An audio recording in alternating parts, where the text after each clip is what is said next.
voici la recette de la préparation de la colle de peau de lapin quand la colle est en plaque. Cette colle est destinée à faire un encollage, c'est-à-dire une couche intermédiaire entre un support et l'enduit de préparation qui vient avant les couches de peinture, et également à faire une couche de tension pour compenser la traction qu'il y a sur un côté du support, une couche de l'autre côté. Ça se fait sur panneau, sur toile, ce n'est pas nécessaire puisque la colle imprègne la toile et va des deux côtés. Alors la toile en plus est tendue sur un châssis, donc il n'y a aucun risque dans ce cas-là. Alors vous voyez que la colle de peau se vend en plaque sèche, c'est une colle qui est vendue sèche et qui a séché sur du grillage. Vous voyez les traces du grillage. C'est une fabrication qui est restée relativement artisanale. Ce sont des gens qui collectent des peaux de lapin et qui en font de la colle.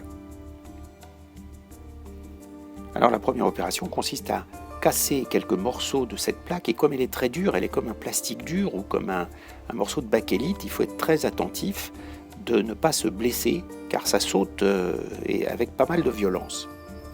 Et ces morceaux, on les fait tremper dans de l'eau. Alors, je suis partisan de commencer par la faire tremper et de ne pas mesurer la proportion d'eau et de colle avant qu'elle ait fondu.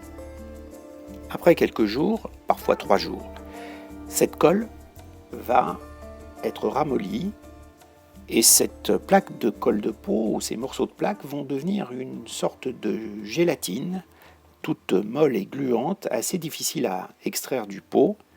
Et c'est cette gélatine que vous allez traiter et faire fondre. Il n'y a absolument aucun besoin de remuer cette colle pendant qu'elle ramollit. D'ailleurs, il faut la laisser fermer dans le bocal pour 2 raisons, pour éviter des impuretés et aussi parce que c'est d'une odeur relativement désagréable. Vous pouvez à ce moment-là prendre ces morceaux de colle ramollie et les mettre dans une casserole à fondre au bain-marie ou à feu extrêmement doux, en rajoutant un tout petit peu de l'eau de trempage, juste assez pour en faire une espèce de potage.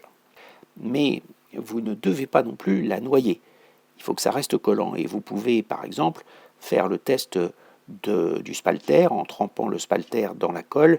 Il faut que la colle s'égoutte du pinceau et ne fasse pas une espèce de paquet autour qui reste dans les poils. Ne laissez pas bouillir votre colle, elle perdrait ses qualités. Vous pouvez dès cet instant, dès qu'elle a tiédi, la passer sur votre panneau en faisant les 2 faces et sans oublier les tranches. J'en profite pour vous rappeler qu'il est très gênant lorsque un pinceau de qualité moyenne, et vous n'allez pas acheter des pinceaux en martre pour faire de l'encollage, lorsqu'un pinceau dont le poil est d'une qualité ordinaire, donc souvent de prix raisonnable, donc de fabrication industrielle peu soignée, eh bien vous risquez de perdre des poils. Et si vous avez du poil dans votre colle de peau, vous allez évidemment le retrouver dans votre enduit et vous n'allez plus vous en débarrasser. Donc il faut éviter absolument que votre brosse, votre spalter ou votre pinceau perde ses poils. Pour ça, eh bien, faites-les tremper pendant quelques jours, et comme il ne faut pas que les poils s'abîment, comme vous pouvez le voir sur cette photo, vous pouvez laisser un pinceau posé sur ces poils pendant quelques minutes, mais vous ne pouvez pas les laisser pendant un temps trop important, sinon les poils s'abîment et se déforment.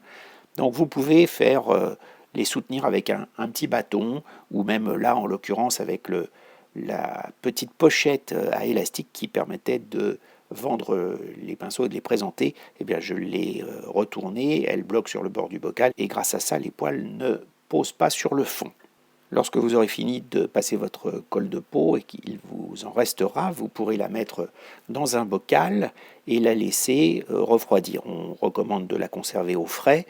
Tout est une question de dilution et du volume d'air qui est au-dessus de la colle, entre la surface du dessus de la colle et le couvercle, un peu comme les confitures.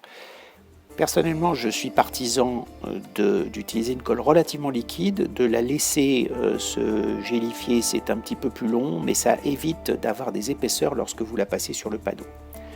Prenez soin de ne pas mettre dans votre bocal des grumeaux que vous pourriez retrouver, car ce sont aussi parfois non pas des grumeaux, mais tout simplement des impuretés qui peuvent quand même subsister dans la colle.